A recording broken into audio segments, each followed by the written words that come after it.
Hello students, good morning student. Industrial sector reforms जो थे वो हम अपने लास्ट वीडियो के अंदर डिस्कस कर चुके हैं अंडर द लिबरलाइजेशन पॉलिसी। तो अब हम जो अपना नेक्स्ट टॉपिक स्टार्ट करने वाले हैं आज वो है financial sector reforms under the liberalisation policy.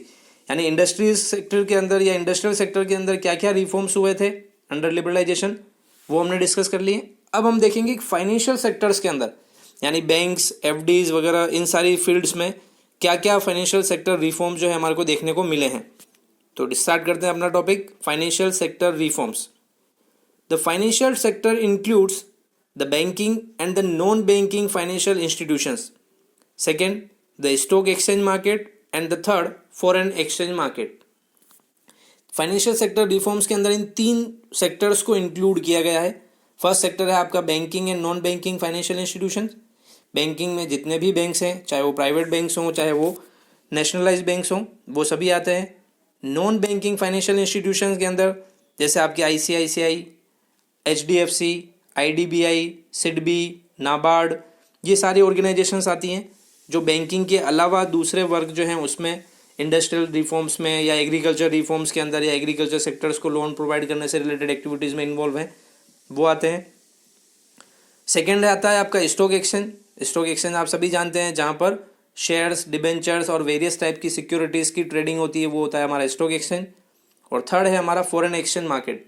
Foreign exchange market वो जहाँ पर फॉरेन करेंसीज का ट्रेड होता है, यानी purchasing and selling of the foreign currencies. तो ये तीन मेजर सेक्टर जो थे, इन तीन सेक्टर्स के अंदर जो रिफॉर्म्स हुए थे उन्हीं रिफॉर्म्स को कहा जाता है फाइनेंशियल सेक्टर रिफॉर्म्स। तो अब हम देखते हैं इन तीनों सेक्टर्स के अंदर क्या मेजर रिफॉर्म्स या क्या मेजर चेंजेस जो हैं वो हुए थे लिबरलाइजेशन पॉलिसी के अंडर में। तो in India financial sector is regulated and controlled by the RBI, reserve bank of India. आप ये सभी जानते हैं कि इंडिया के अंदर जो फाइनेंशियल सेक्टर्स हैं वो फाइनेंशियल सेक्टर रेगुलेट और कंट्रोल्ड होता है आरबीआई के थ्रू, यानी रिजर्व बैंक ऑफ इंडिया जो कि हमारा सेंट्रल बैंक है, उस सेंट्रल बैंक के थ्रू वो सारी एक्टिविटीज़ जो हैं वो रेगुलेट होती हैं। Liberalization implies a substantial shift in the role of the RBI from a regulator to a facilitator of the financial sector। देखिए, अगर हम 1990 से पहले की बात करें तो आरबीआई जो था केवल एक रेगुलेटर का रोल प्ले कर रहा था, यानी फाइनेंशियल सेक्टर्स के अंदर जितने भी bank, non banking financial institution, stock exchange, foreign exchange market, इन सभी में केवल एक रेगुलेटर का काम कर रहा था आपका आरबीआई। लेकिन लिबरलाइजेशन पॉलिसी के बाद में उसका जो रोल था वो रोल एक रेगुलेटर से चेंज होकर के एक फैसिलिटेटर के रोल में वो आ चुका था। यानी केवल जो भी पॉलिसीज़ हैं उन पॉलिसीज़ को रेगुलेट करने का काम ही नहीं, बल्कि इन सारे सेक्टर्स को फैसिलिटीज़ प्रोवाइड करने का काम भी अब आरबीआई करने लग गया है। तो क्या क्या फैसिलिटीज़ देता है, क्या क्या चेंजेस हुए हैं वो देखते हैं। As a regulator the RBI prior to the liberalisation would itself fix the interest rate structure of the commercial banks। जब आरबीआई एज अ रेगुलेटर का रोल प्ले कर रहा था, एज अ रेगुलेटर वर्क कर रहा था, तो उस समय जो भी कमर्शियल बैंक्स थे उन सारे कमर्शियल बैंक की इंटरेस्ट रेट का जो स्ट्रक्चर था वो आरबीआई ही डिसाइड करता था before liberalisation. But as a facilitator after liberalisation the RBI would only facilitate the free play of the market forces and leave it to the commercial banks to decide their interest rate structure। तो जैसा कि liberalisation से पहले as a regulator government RBI जो था वो आपके जितने भी बैंक्स थे उनके इंटरेस्ट रेट का स्ट्रक्चर वो खुद डिसाइड करता था। लेकिन अब धीरे धीरे आरबीआई ने ये सारा किस पर छोड़ दिया है, सब वो सारा उसने कमर्शियल बैंक्स के ऊपर ही छोड़ दिया है कि आप जो मार्केट फोर्सेस हैं उन मार्केट फोर्सेस के थ्रू खुद अपना इंटरेस्ट रेट स्ट्रक्चर जो है वो डिज़ाइन करें। इसीलिए आजकल आपको देखने को मिलता होगा कि अदर जो डिफरेंट बैंक्स हैं उन डिफरेंट बैंक्स के अंदर इंटरेस्ट रेट जो है वो भी डिफरेंट होती है। ज़्यादा चेंजेस नहीं होते हैं, हम मानते हैं इस चीज़ को, लेकिन अभी बैंक अपना इंटरेस्ट रेट का स्ट्रक्चर जो है वो खुद डिज़ाइन करते हैं। तो इसीलिए आपको देखने को मिल रहा होगा कि जो प्राइवेट बैंक्स हैं वो प्राइवेट बैंक गवर्नमेंट बैंक या नेशनलाइज बैंक जो है उनके कंपेरिजन में थोड़ा interest rate, high interest rate जो है वो अलाउ करते हैं, चाहे वो सेविंग अकाउंट डिपॉजिट्स हों या वो फिक्स्ड अकाउंट डिपॉजिट्स हों। तो ये चीज़ हमारे को देखने को मिल रही है। तो ये डिफरेंस क्यों देखने को मिलता है, क्योंकि ये सारा वर्क जो था पहले आरबीआई खुद देखता था, आरबीआई खुद डिसाइड करता था इंटरेस्ट रेट स्ट्रक्चर। तो उस वजह से उस समय सिमिलरिटीज़ होती थी, चाहे वो नेशनलाइज बैंक हो या प्राइवेट बैंक्स हो। लेकिन आजकल हमारे को ये डिफरेंस देखने को मिलता है, वो इसलिए देखने को मिलता है क्योंकि आरबीआई ने अब ये सारा वर्क जो है मार्केट फोर्सेस के थ्रू डिसाइड करने के लिए खुद कमर्शियल बैंक्स को फ्री कर दिया है। ठीक है, now the competition rather than the control rules the decision making process. तो इसीलिए अब पहले जो कंट्रोल वाला सिस्टम था वो खत्म हो चुका है, अब कंपटीशन आ चुका है मार्केट के अंदर। यानी जो बैंक या जो फाइनेंशियल इंस्टीट्यूशन बेटर फैसिलिटीज़ देंगे, ग्रोथ ऑब्वियस सी बात है उन्हीं की होगी, तो इसलिए कंपटीशन भी बढ़ा है। और नो डाउट कंपटीशन बढ़ने की वजह से जो फैसिलिटीज़ प्रोवाइड कर रहे थे बैंक, उसके अंदर भी चेंजेस आए हैं। तो देखिए, जैसा कि पहले ओनली नेशनलाइज बैंक ही हुआ करते थे मैक्सिमम, तो उस समय इतनी फैसिलिटीज़ जो है वो नहीं मिलती थी कंज्यूमर्स को या कस्टमर्स को। लेकिन जैसे जैसे प्राइवेट बैंक्स को इंट्रोड्यूस होना स्टार्ट हुआ, प्राइवेट बैंक्स आने लगे, तो प्राइवेट बैंक जो है वो मेनली फैसिलिटीज़ पर ज़्यादा फोकस करते हैं। तो वैसे वैसे उसकी कंपटीशन के चक्कर में नेशनलाइज बैंक जो है वो भी इफ़ेक्टिवली वर्क करने लगे, उनकी भी वर्किंग स्टाइल जो है वो थोड़ी चेंज हो गई। तो बेनिफिट हुआ ही है, ऑब्वियस सी बात है इससे।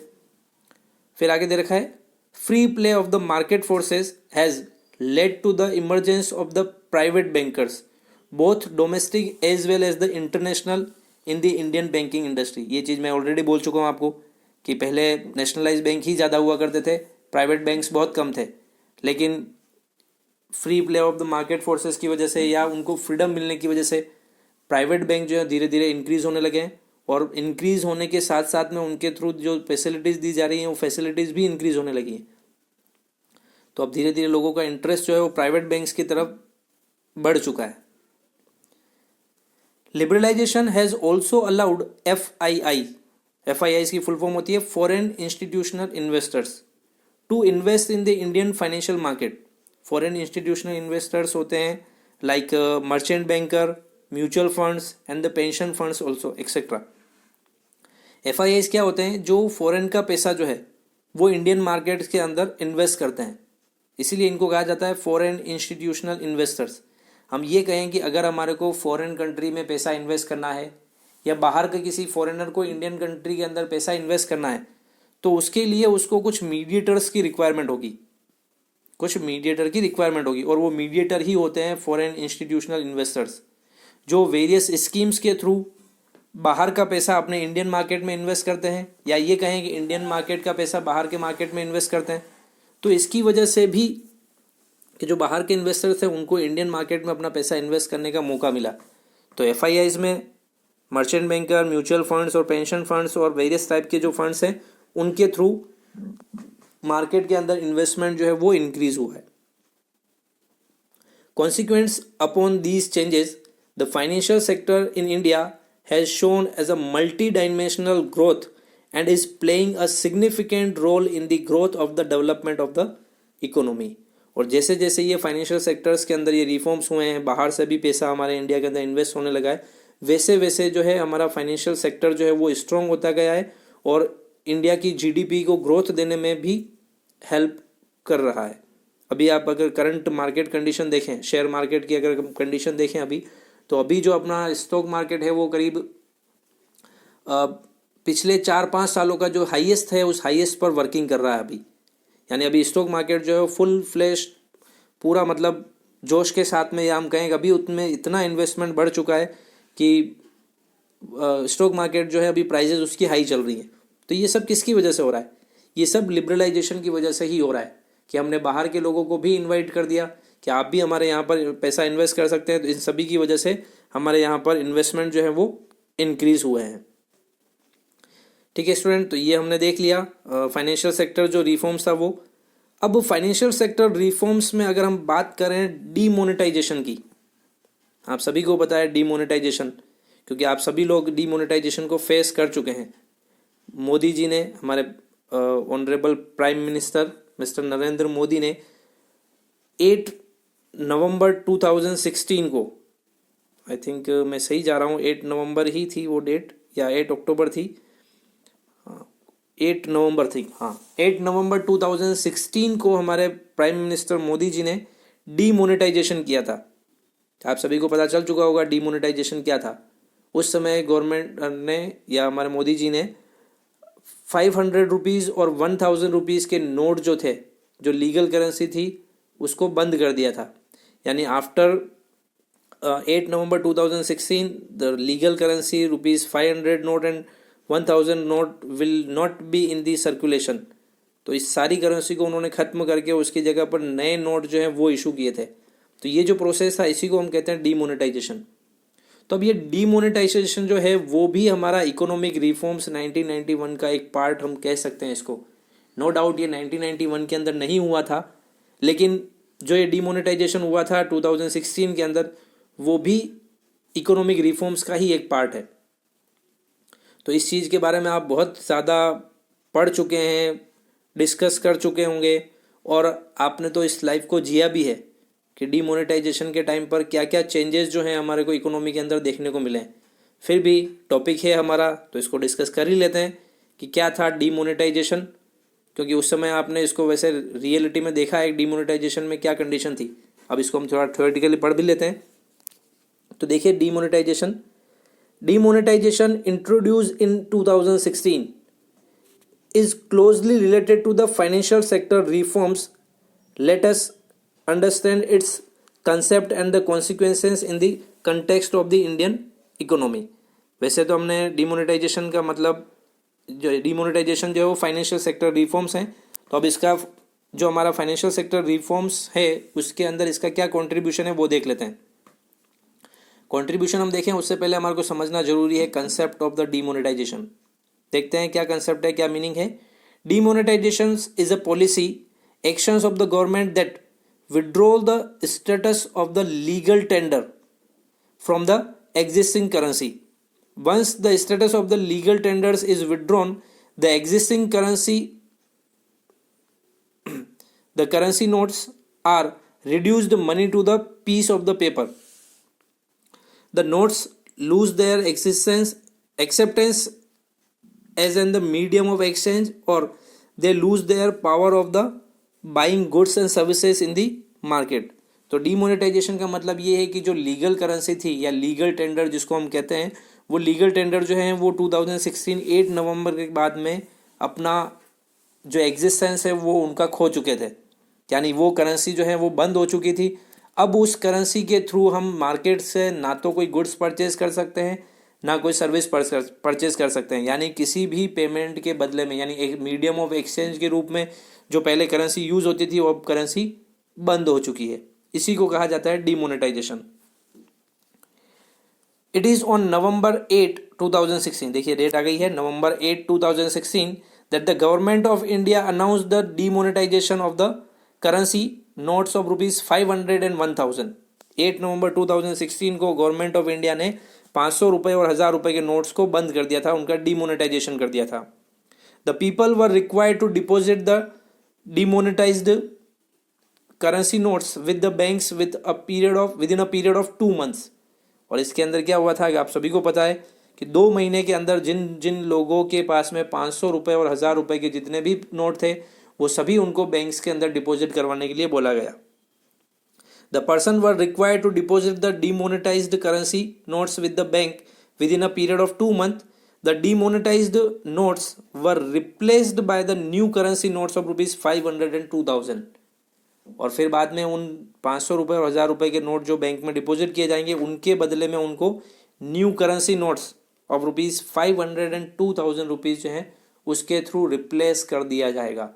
यानी जितने रुपए आप बैंक में डिपॉजिट करवाएंगे 500 और 1000 के नोट, उसके बदले में आपको नई करेंसी के 500 और 2000 रुपीज़ के नोट उसके अगेंस्ट में मिल जाएंगे। तो ये जो था पूरा कंसेप्ट ये था demonetisation.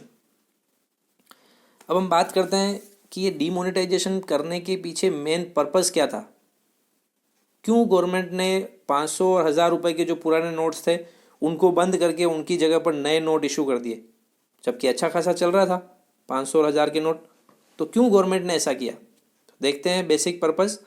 Basically demonetisation aims at a curbing the illegal transactions and anti social activities funded through the illegal transactions. Mainly क्या होता है, जो करेंसी लंबे टाइम पीरियड से कंटिन्यू चल रही है एग्जिस्टेंस में उसकी वजह से इलीगल ट्रांजेक्शन जो थे वो इलीगल ट्रांजेक्शन जो हैं बहुत बढ़ने लग गए थे। बहुत सारे ट्रांजेक्शन कैश की फॉर्म में ही हो रहे थे, तो गवर्नमेंट को अपनी रेवेन्यू जो थी उस रेवेन्यू में भी लॉस हो रहा था। तो बहुत सारे रीज़न थे। इलीगल ट्रांजेक्शन्स की वजह से करप्शन बढ़ रहा था।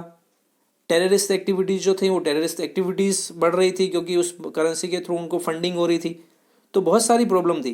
तो इन सारी प्रॉब्लम्स को ध्यान रखते हुए ही डीमोनेटाइजेशन किया गया और पुरानी करेंसी को बंद करके उसकी जगह पर नई करेंसी जो है वो अलाउ कर दी गई।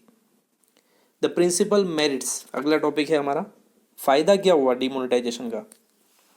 बहुत सारे लोग अभी भी कहते हैं मोदी जी ने नोट बंद करके बहुत बुरा किया, ये हो गया वो हो गया। लेकिन अगर हम इसके मेरिट्स की बात करें तो इतनी सारी मेरिट्स हैं कि हमें लगना लगेगा कि डीमोनेटाइजेशन करके गवर्नमेंट ने या मोदी जी ने कुछ गलत नहीं किया, जबकि उन्होंने और बहुत अच्छा काम किया है। तो अब हम देख लेते हैं क्या डीमेरिट्स नहीं मेरिट्स, क्या कौन कौन सी मेरिट्स हैं जिनके थ्रू हम कह सकते हैं कि demonetisation is a good for the economy. First merit का point, it helps the unearth और मतलब find out the black money. सबसे पहले या सबसे बड़ा अगर हम मेरिट की बात करें तो डीमोनेटाइजेशन होने की वजह से ब्लैक मनी जो थी वो सब बाहर आ गई। कैसे आ गई बाहर? तो गवर्नमेंट ने जैसे ही 500 रुपीज़ और 1000 रुपीज़ के नोट को बंद किया तो वैसे ही हुआ क्या कि जिन जिन लोगों ने पैसे इकट्ठे कर करके रखे थे 500 और 1000 रुपीज़ के नोट इलीगल तरीके से, मैं नहीं कहता लीगल तरीके से, पर जैसे अब मेरे को सैलरी मिल रही है तो ऑब्वियस सी बात है वो लीगल है क्योंकि वो सैलरी मेरी शो हो रही है। तो अगर मेरे पास में सैलरी के रूप में 500 और 1000 रुपीज़ के नोट थे तो वो लीगल है, मुझे कोई टेंशन लेने की ज़रूरत नहीं। लेकिन वो लोग जो इलीगल वर्क करके इस तरह से उन्होंने पैसे इकट्ठे किए थे, कैश इकट्ठा किया था, उनको लोगों को टेंशन हो गई। क्यों हो गई टेंशन? क्योंकि वो लोग उस चीज़ का हिसाब नहीं दे पाएंगे।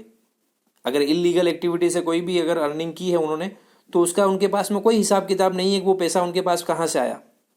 लेकिन अगर कोई लीगल वर्क है, जैसे अगर मेरे को सैलरी मिली है 500 और 1000 रुपीज़ के नोट में, तो ये लीगल है और मैं इसका हिसाब दे सकता हूँ भाई मुझे ये पैसा कहाँ से मिला है, तो मुझे कोई टेंशन नहीं थी।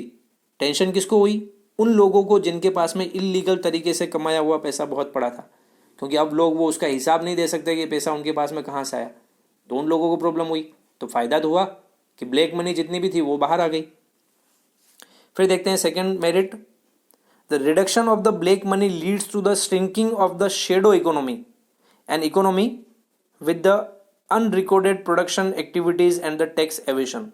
शेडो इकोनॉमी का मतलब रियल इकोनॉमिक कंडीशन कुछ और जो इकोनॉमी की कंडीशन दिख रही थी वो कुछ और। तो जिसको हम जो कंडीशन दिख रही थी इकोनॉमी की, जिसको हम कहते हैं शेडो इकोनॉमी, यानी इकोनॉमी की कंडीशन थी तो कुछ, रियल कंडीशन तो कुछ और ही थी, लेकिन उसको रिप्रेजेंट कुछ और तरीके से किया जा रहा था। जैसा कि गवर्नमेंट को टैक्स एवेशन जो है, टैक्स एवेशन का मतलब होता है टैक्स की चोरी करना। तो बहुत सारे लोग जो हैं वो गवर्नमेंट के टैक्स की चोरी कर रहे थे, तो वो चीज़ें फाइंड आउट नहीं हो पा रही थी।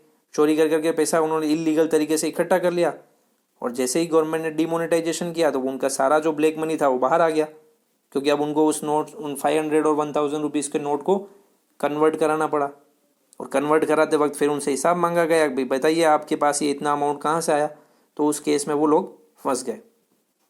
तो ये बेनिफिट हुआ, एक ब्लैक मनी सारी बाहर आ गई। फिर third, the when shadow economy shrinked and the tax evasion is reduced, the government revenue tends to rises। तो देखिए, जिन लोगों ने अब तक पहले टैक्स नहीं भरा था उन सभी लोगों ने भी अपना टैक्स भरना स्टार्ट कर दिया कि भाई इतने टाइम से हमारा ये सारा टैक्स बाकी चल रहा है, हम आज अपना सारा टैक्स भरते हैं। और टैक्स भरने में वो उन्होंने 500 और 1000 रुपीज़ के नोट का यूज़ किया। तो गवर्नमेंट को क्या बेनिफिट हुआ? वो शेडो इकोनॉमी खत्म होने की वजह से गवर्नमेंट को एक बेनिफिट हुआ, गवर्नमेंट की रेवेन्यू जो थी वो रेवेन्यू इंक्रीज हो गई। जिन लोगों ने अब तक चोरी कर करके टैक्स के पैसे बचाए थे उन लोगों ने सभी ने अब अपना टैक्स भरना स्टार्ट कर दिया, तो गवर्नमेंट को बेनिफिट हो गया, गवर्नमेंट की रेवेन्यू इंक्रीज हो गई। तो ये थी third merit. Fourth, demonetisation compels the people to deposit their demonetised notes with the bank. Accordingly the financial base of the banking sector tends to expand. देखिए, जैसे ही डीमोनेटाइजेशन डिक्लेयर हुआ तो लोगों ने, सभी ने, जिन जिन के पास में 500 और 1000 रुपीज़ के नोट थे उन सभी ने वो पैसे बैंक में डिपॉजिट करना स्टार्ट कर दिया। और जैसे ही बैंक में पैसे डिपॉजिट होना स्टार्ट हुए तो क्या हुआ, बैंक सेक्टर जो बैंकिंग सेक्टर जो था उसको एक्सपांशन मिल गया, क्योंकि उनका फाइनेंशियल बेस जो था वो स्ट्रांग हो गया। उनके पास में जो प्राइमरी डिपॉजिट्स था वो प्राइमरी डिपॉजिट्स बढ़ गया, क्योंकि पैसे तो लोगों ने जमा करवा दिए, लेकिन हैंड टू हैंड विड्रॉल थोड़ी हो रहे थे। विड्रॉल तो आपको पता है, दिन के 4,000 रुपीज़ पर डे विड्रॉल हो रहे थे। 4,000 रुपीज़ से ज़्यादा विड्रॉल हो ही नहीं रहे थे। तो उस केस में क्या हुआ कि बैंकिंग सेक्टर्स के पास में जो उनके प्राइमरी डिपॉजिट्स या उनके जो सेकेंडरी डिपॉजिट्स थे, वो प्राइमरी और सेकेंडरी डिपॉजिट जो है वो बढ़ गए। तो इससे बैंकिंग सेक्टर जो है वो स्ट्रांग हो गया। तो एक एडवांटेजेस ये भी हो गया। फिर नेक्स्ट है, फिफ्थ पॉइंट है हमारा, a check on the fundings to the terrorist helps the combat the anti social activities in the economy. जैसा कि मैंने कहा कि पुराने नोट बंद होने की वजह से जो टेररिस्ट एक्टिविटीज, जो जिनको हम लोग इलीगल तरीके से फंडिंग कर रहे थे, वो सारी फंडिंग जो है वो उनकी बंद हो गई। क्योंकि अब जैसे ही 500 रुपीज़ और 1,000 रुपीज़ के नोट लीगल टेंडेंसी के रूप में यूज़ होना बंद हुए, तो अब उन लोगों को उनको फंडिंग देने से मना कर दिया, या फिर उस पुरानी करेंसी में फंडिंग दे भी देते तो उसका कोई यूज़ नहीं होता। और अगर इस तरह से कुछ इलीगल तरीके से पैसा उनके पास में मिलता तो उनको अरेस्ट कर लिया जाता। तो इस तरह से टेररिस्ट एक्टिविटी जो थी वो टेररिस्ट एक्टिविटी भी बंद हो गई या कम हो गई डीमोनेटाइजेशन की वजह से। तो ये था फिफ्थ एडवांटेजेस। सिक्स्थ और लास्ट मेरिट देख लेते हैं। With the cash almost disappears from the market, peoples were driven to the digital mode of the transaction. This was a big move towards the cashless or the low cash economy. It also promoted the banking habits of the peoples, a big leap towards the financial inclusions.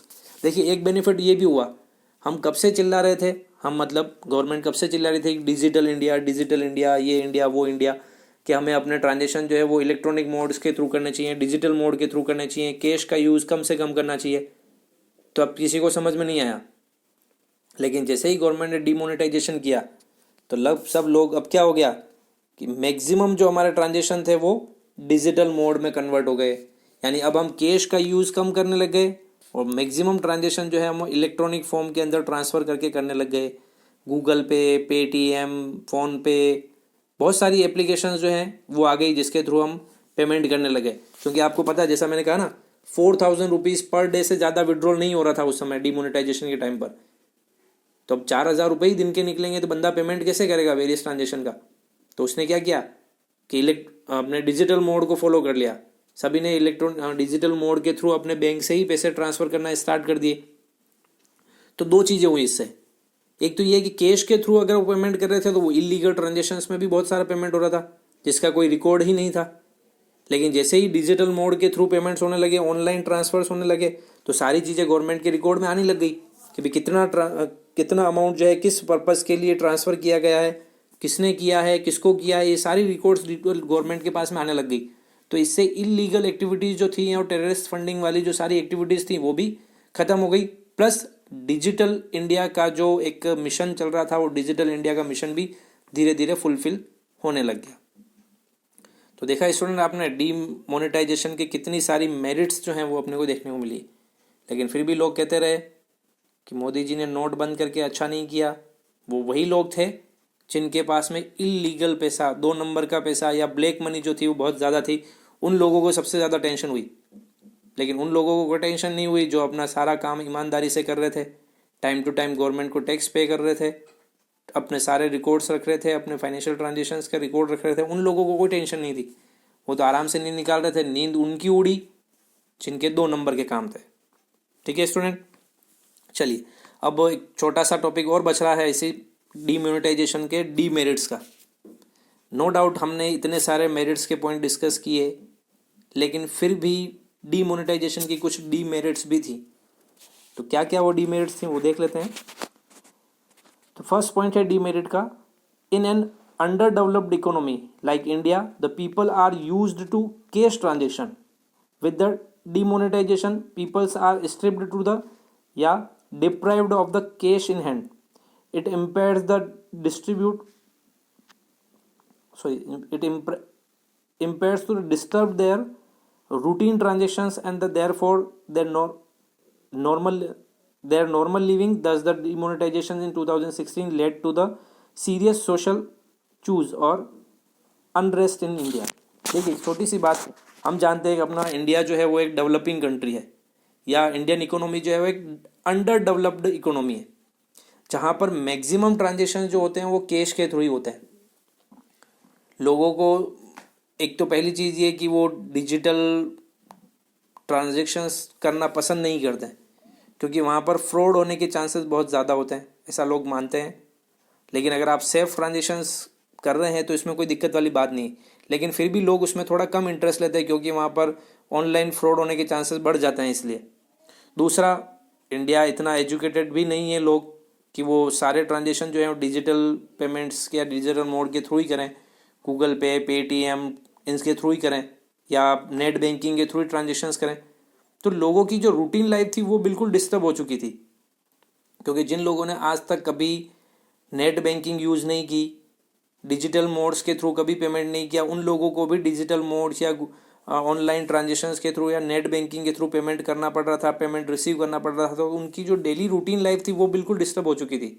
No doubt धीरे धीरे सब normal हो गया, धीरे धीरे लोग सब सीख गए कि किस तरह से उनको पेमेंट करना है, किस तरह से फंड ट्रांसफ़र करना है, सब कुछ सीख लिया. लेकिन एक स्टार्टिंग टाइम जो था उनके लिए बहुत क्रूशियल निकला, क्योंकि उस समय उनको इस सब चीज़ों का नॉलेज नहीं था, तो वो एक डिपेंडेंट हो गए थे दूसरे पर्सन पर जिनको इस चीज़ का नॉलेज था. तो ये एक थोड़ा सा डीमेरिट्स का पॉइंट है. मेरे हिसाब से तो ये डीमेरिट्स नहीं है, क्योंकि अच्छी बात ही है, हमने कुछ नया सीखा, लेकिन फिर भी है डीमेरिट. चलिए सेकंड डीमेरिट्स देखते हैं. कैश क्रंच, यानी कि owing to the demonetisation joint productions activities in the shadow economy, accordingly the jobs are lost and the poor peoples are further marginalized. मतलब जैसा मैंने कहा था कि डिजिटल इंडिया हो चुका था या डिजिटल मोड्स के थ्रू पेमेंट्स वगैरह होने लगे थे, तो वो लोग जिनको इन सारी चीज़ों का नॉलेज नहीं था वो अपने जॉब्स खोते चले गए. और इंडिया के अंदर हम जानते हैं कि इतनी सारी पॉपुलेशन, पहले से ही बहुत अनएम्प्लॉयमेंट, और डीमोनेटाइजेशन की वजह से बहुत सारी इंडस्ट्रीज जो बिल्कुल ख़त्म हो गई. जो 2 नंबर के पैसे लगा रहे थे लोग इंडस्ट्रीज़ के अंदर और इस तरह से कन्वर्ट कर रहे थे ब्लैक मनी को वाइट में, तो वो सारी इंडस्ट्रीज़ बंद होने की वजह से अनएम्प्लॉयमेंट जो है वो भी बहुत फैला. तो बहुत सारे लोगों की जॉब चली गई. इसलिए भी उन्होंने सरकार को, गवर्नमेंट को गाली दी कि यार इन्होंने डीमोनेटाइजेशन करके ना हमारी जॉब चली गई, ये हो गया वो हो गया. तो ये भी एक डीमोनेटाइजेशन का डीमेरिट्स माना जा सकता है कि अनएम्प्लॉयमेंट जो है वो उस टाइम पर थोड़ा बढ़ गया था. थर्ड डीमेरिट की बात करें अगर हम,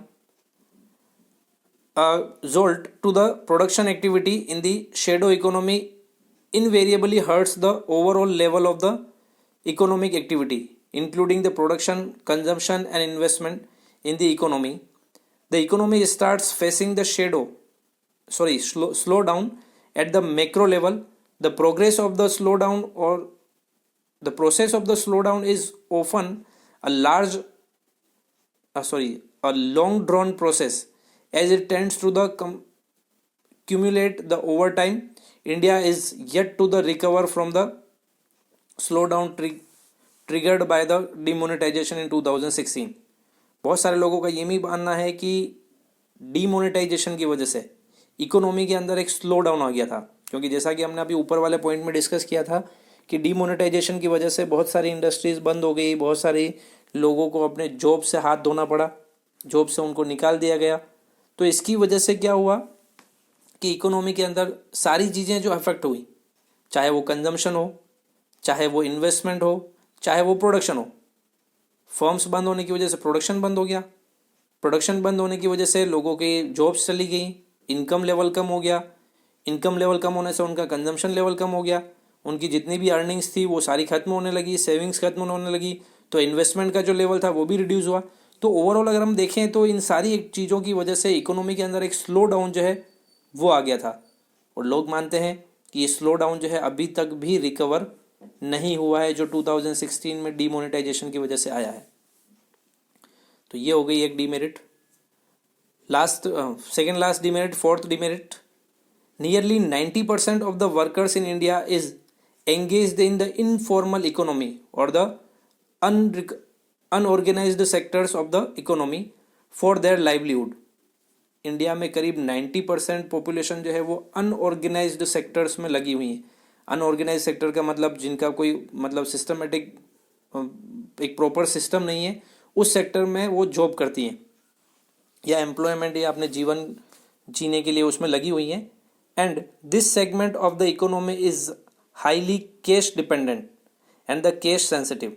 और ये पूरा सेक्टर जो है वो पूरा कैश डिपेंडेंट है, यानी हम ये कह सकते हैं कि इंडिया के जो 90% लोग हैं वो ऐसे फील्ड में वर्क करते हैं जहाँ पर मैक्सिमम ट्रांजेक्शन जो होते हैं वो कैश के थ्रू ही होते हैं, जहाँ पर डिजिटल मोड या आपके ये ऑनलाइन पेमेंट्स, फंड ट्रांसफ़र, ये सारी चीज़ें जो है वो नहीं होती हैं। जैसे अगर हम छोटे छोटे बिजनेस की बात करें, छोटे रेडी वाले जो हैं, ठेले वाले जो हैं, वर्कर्स जो हैं, डेली वर्कर्स जो हैं, वहाँ पर इन सभी को जो पेमेंट्स मिलता है वो कैश में ही मिलता है। तो उन लोगों को सबसे ज़्यादा नुकसान हुआ था उस समय। A huge cut in the liquidity following the note ban implied that cash purchase of the inputs and the cash payments of the wages become the impossible। तो उस समय ये सारे बैन होने की वजह से, जैसा मैंने कहा ना, 4000 रुपीज़ कैश विड्रॉल होता था पर डे, तो उस केस में जो डेली वर्कर्स हैं उन लोगों को, या जो डेली प्रोडक्ट सेलिंग करने वाले हैं, छोटे मोटे वर्कर्स जो हैं, या जो छोटी मोटी शॉप चलाने वाले हैं, छोटे बिजनेसमैन जो हैं, उन सभी को बहुत ज़्यादा नुकसान हुआ, क्योंकि मार्केट में कैश अवेलेबल था नहीं, और कैश अवेलेबल नहीं होने की वजह से उन सभी का बिजनेस जो है बिल्कुल ठप हो गया था थोड़े टाइम पीरियड के लिए। तो consequently there was a large scale lay off, daily wages lost their employment from the day one to the demonetisation.